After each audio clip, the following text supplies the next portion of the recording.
Friends, આજે આપણે બનાવીએ દૂધી બટેકા ટમેટાનું શાક.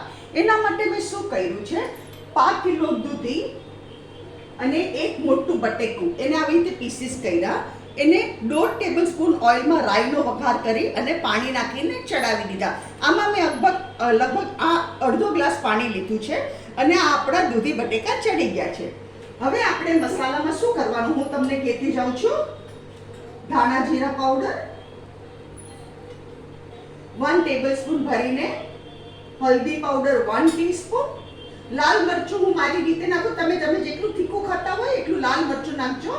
મેં અહીંયા 1.5 ટીસ્પૂન નાખ્યું છે લાલ મરચું. બીજી સામગ્રી શું જોશે? આટલો ગોળ, 3 ટેબલસ્પૂન જેટલો ગોળ અને એક મોટું ટમેટું. એ આપણે આમાં બધું નાખી દઈએ, કારણ કે શાક ચડી ગયું છે એટલે હવે ટમેટા નાખી દેવાય. ટમેટા પહેલા નાખશો તો શાક જલ્દી નહીં ચડે.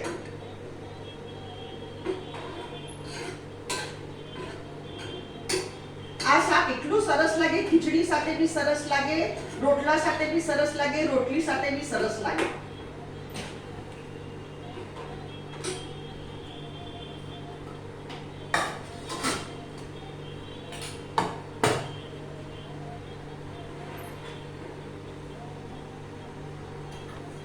આજે એવી રીતે વિરેજને પાછું ન પડે. સાંઈરામ સાંઈરામ.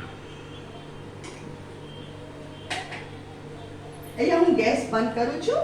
ફ્રેન્ડ્સ, આ છે આપણું દૂધી ટમેટાનું શાક, જે મેં મારી તુવેર મગની દાળ, રાઈસ અને ઘરમાં મેથિયા કેરીનું ખાટું દાળ અને મેથિયા કેરીની રેસીપી મેં મારી ચેનલ પર શેર કરેલી છે. એની સાથે મેં પીરસ્યું છે. અગર તમને મારી રેસીપી પસંદ આવે તો કમેન્ટમાં જરૂરથી લખો. મારી વિડીયોને લાઈક કરો, શેર કરો, મારી ચેનલને જરૂરથી સબસ્ક્રાઈબ